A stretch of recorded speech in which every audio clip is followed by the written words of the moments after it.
Late night cravings ले जाती हैं मुझे कहीं न कहीं और आज भी मैं एक नई जगह पर मौजूद हूँ जहाँ पर मैं ट्राई करने जा रही हूँ बाबा जी कुल्फ़ी एंड मिल्क शॉप।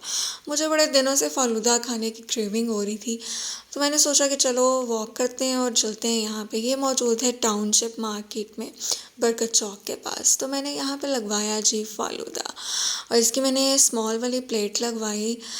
इन्होंने बड़े अच्छे से साफ़ सी इनकी जगह थी, वहाँ पे मुझे ये डाल के दिया और ऊपर से इन्होंने कर दी जाम शीरी की कोटिंग। फिर जी मैंने कहा कि ओके चलो जी, इतने दिनों से मैं इंतज़ार कर रही थी फ़ालूदे का, ट्राई करते हैं इसे।